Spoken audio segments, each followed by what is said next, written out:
नमस्कार लीडर। भारत का सबसे बड़ा आईपीओ हुंडई मोटर का आ गया है। आप इसमें पार्टिसिपेट हो रहे हैं कि नहीं, एक बार कमेंट्स करके ज़रूर बताएंगे। ये मौका है या धोखा है, इस पे चर्चा करेंगे। और ये लेना चाहिए कि नहीं, हुंडई मोटर सबसे बड़ा आईपीओ ऑफ इंडिया, इसके बारे में विस्तार से चर्चा करेंगे। लास्ट तक बने रहेंगे तो बहुत सारी चीज़ें जानने के लिए मिलेगा। ये कोरिया की कंपनी है, बहुत बड़ी कंपनी है। आप पहला आपका कौन सा कार था, उसके बारे में भी आप ज़रूर बताएंगे। इस पे पार्टिसिपेट होंगे तो कितना बेनिफिट इसका उठा पाएंगे, एक एक करके विस्तार से चर्चा करेंगे। और इसका आईपीओ किस तरीके से मिल पाएगा, आपके पास अगर डीमैट अकाउंट नहीं है तो मैं डिस्क्रिप्शन में दे दूंगा लिंक, उस लिंक में अकाउंट बना करके ज़्यादा से ज़्यादा लोग कैसे इसमें अलॉटमेंट मिलता है या कोई भी आईपीओ में कैसे मिलता है, उसके लिए है कि आपके मैक्सिमम अकाउंट रहेगा, घर परिवार के सबका अकाउंट ओपन करा लीजिए और सभी में अप्लाई करेंगे तो मिल जाएगा। लेकिन हुंडई मोटर का इशू साइज बहुत बड़ा है, इसलिए इसमें मिलने के चांसेस बहुत ज़्यादा है और मिल ही जाएगा। लेकिन इसको पहले समझेंगे कि इसमें लगाना चाहिए कि नहीं लगाना चाहिए। इसका डेट 15 अक्टूबर 2024 का है और 17 तारीख का इसका कहना चाहिए अलॉटमेंट होगा। इसमें जो साइज रखा गया है 1865 से लेके 1960 पर शेयर के ऊपर, और 27,870 करोड़ का इसका टोटल इशू साइज रखा गया है। और इसमें जो एम्प्लॉय हैं उनके लिए 186 रुपये पर शेयर के ऊपर डिस्काउंट मिल रहा है। और जो कंपनी शेयर दे रही है उसमें जो भी पैसा कलेक्ट होगा, सारे पैसे को कोरिया में जो प्रमोटर है उनके पास डायरेक्ट जाएगा। अगर कंपनी जो भी डेवलपमेंट करती यहीं करती तो इनके ग्रोथ की चांसेस बहुत ज़्यादा हो जाती, लेकिन पूरे जो पैसा कलेक्ट होगा आईपीओ से, सभी पैसा को प्रमोटर के पास जाएगा। तो इस पे ओपन होगा 15 अक्टूबर को, 17 अक्टूबर को क्लोज हो जाएगा, अलॉटमेंट हो जाएगा 18 को, और रिफंड हो जाएगा। कहना चाहिए कि जिनका नहीं होगा उनको वापसी हो जाता है अकाउंट में 21 अक्टूबर को। 21 अक्टूबर को ही शेयर डीमेट में दिखने चालू हो जाएगा और लिस्टिंग हो जाएगा 22 अक्टूबर 2024 को। और बहुत अच्छा है, इसमें बड़ा अलॉटमेंट है। अगर देखेंगे कि अभी तक का सबसे बड़ा भारत में जो इशू साइज के हिसाब से देखेंगे तो एलआईसी का अभी तक का रिकॉर्ड था 17 मई 2022 में आया हुआ था 21,008 करोड़ का, और इसका भी देख सकते हैं इतना वैल्यू था।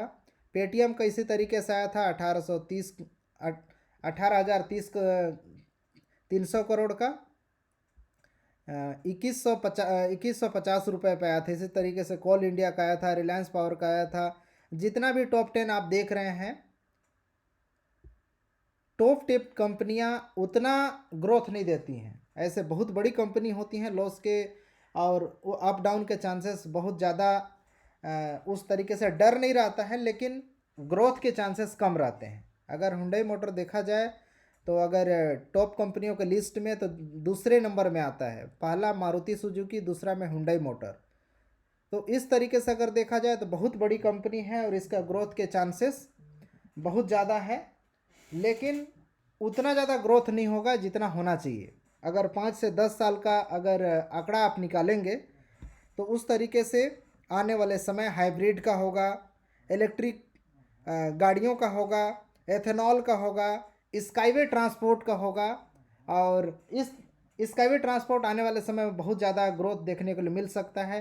तो ऐसी प्रोजेक्ट में जो आने वाले समय पे ज़्यादा संभावनाएं हैं, वैसे उसमें इन्वॉल्व होना ज़्यादा समझदारी रहता है।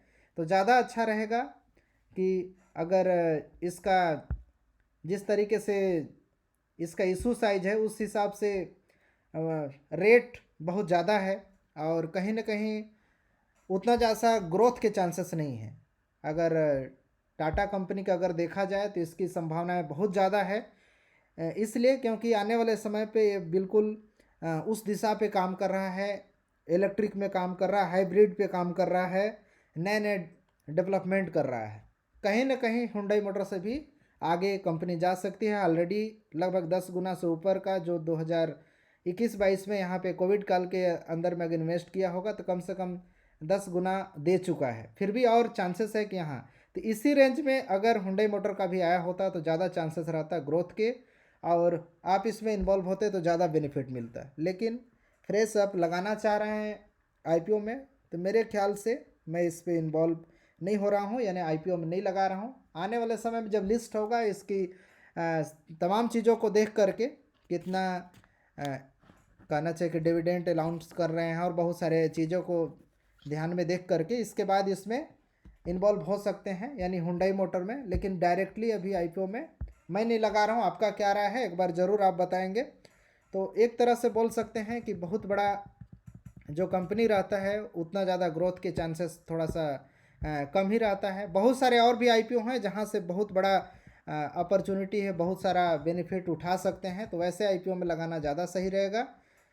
और इससे आईपीओ से रिलेटेड और भी वीडियो लेकर के आऊँगा, ताकि बहुत सारे हमारे साथ जुड़े हुए हैं और आईपीओ में लगाना चाहते हैं, वो ग्रोथ लेना चाहते हैं, लेकिन उनका ग्रोथ नहीं मिल पाता है। कहीं ना कहीं आईपीओ में कई बार आईपीओ में लगाए हैं, लेकिन उनका अलॉटमेंट नहीं हो रहा है। लेकिन लगभग जितने भी आईपीओ में मैं लगाता हूँ लगभग में हो जाता है, क्योंकि घर परिवार से सभी के डीमेट अकाउंट है और सभी में लगाता हूँ, किसी न किसी का हो ही जाता है। तो उस हिसाब से अगर देखेंगे तो आपका भी अलॉटमेंट होगा। और कई पॉइंट होते हैं जिससे आप उस पर नज़र रखेंगे, ध्यान रखेंगे, तो आपका भी आईपीओ में अच्छा खासा बेनिफिट उठा सकते हैं। तो आपका क्या ख्याल है इसमें, आप लगा रहे हैं कि नहीं, एक बार ज़रूर बताएंगे।